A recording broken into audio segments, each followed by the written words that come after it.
প্রিয় বন্ধুরা, বিকাশদার কোচিং সেন্টারে সকলকে স্বাগত। আজ আমি আমার এই ভিডিওর মাধ্যমে কলিকাতা বিশ্ববিদ্যালয়ের পঞ্চম সেমিস্টারের শিক্ষা বিজ্ঞানের ছাত্রছাত্রীদের জন্য এসিসি কমিউনিকেশন স্কিল বা যোগাযোগ দক্ষতার অবজেক্টিভ প্রশ্ন নিয়ে আলোচনা করব। বন্ধুরা, ভিডিওটি শুরু থেকে শেষ পর্যন্ত দেখতে থাকো। তোমাদের 17 তারিখ পরীক্ষা হবে। এই 17 তারিখে তোমাদের যে 80 নম্বরের লিখিত পরীক্ষা হবে তার মধ্যে তোমাদের 20টি 2 নম্বরের প্রশ্ন করতে হয়, অর্থাৎ 20 দুগুণে 40। এই 40 নম্বরের যে অবজেক্টিভ প্রশ্ন তার সাজেশন সহ উত্তর নিয়ে চলে এসেছি। বন্ধুরা, ভিডিওটি শুরু থেকে শেষ পর্যন্ত থাকো।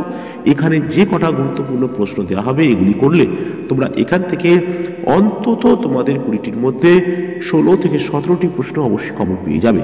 তো চলো আমরা ভিডিওটি শুরু করি।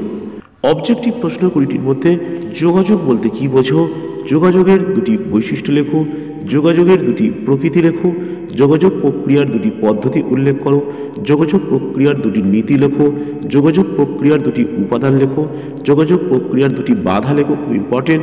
বাচনিক যোগাযোগ বলতে কি বোঝো, অবাচনিক যোগাযোগ বলতে কি বোঝো, শ্রবণ দক্ষতা বলতে কি বোঝো, একপাক্ষিক শ্রবণ কাকে বলে, দ্বিপাক্ষিক শ্রবণ কাকে বলে, শোনার ক্ষেত্রে দুটি সমস্যা, খুব গুরুত্বপূর্ণ প্রশ্ন।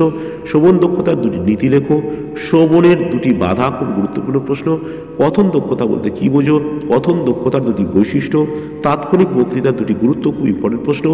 বিতর্ক ও দলবদ্ধ আলোচনার দুটি পার্থক্য, খুব গুরুত্বপূর্ণ প্রশ্ন।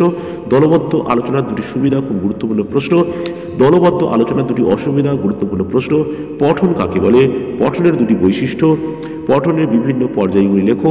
সড়ক পাঠ কাকে বলে, খুব গুরুত্বপূর্ণ প্রশ্ন। সড়ক পাঠের দুটি সুবিধা, গুরুত্বপূর্ণ প্রশ্ন। সড়ক পাঠের দুটি অসুবিধা, গুরুত্বপূর্ণ প্রশ্ন। নীরব পাঠ কাকে বলে, গুরুত্বপূর্ণ প্রশ্ন। নীরব পাঠের দুটি সুবিধা, গুরুত্বপূর্ণ।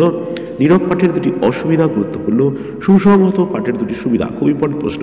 সুসংহত পাঠের দুটি অসুবিধা, গুরুত্বপূর্ণ প্রশ্ন। বিস্তৃত পাঠ কাকে বলে, খুবই গুরুত্বপূর্ণ প্রশ্ন। বিস্তৃত পাঠের দুটি সুবিধা এবং বিস্তৃত পাঠের দুটি অসুবিধা, গুরুত্বপূর্ণ প্রশ্ন। সর্বনীরব পাঠের দুটি পার্থক্য, খুবই গুরুত্বপূর্ণ প্রশ্ন। ভাষা পাঠ বলতে কি বোঝো, পুঙ্খানুপুঙ্খ পাঠ বলতে কি বোঝো, শিখন দক্ষতা দুটি প্রয়োজনীয়তা, গুরুত্বপূর্ণ প্রশ্ন। ভালো হস্তাক্ষরের দুটি বৈশিষ্ট্য উল্লেখ করো।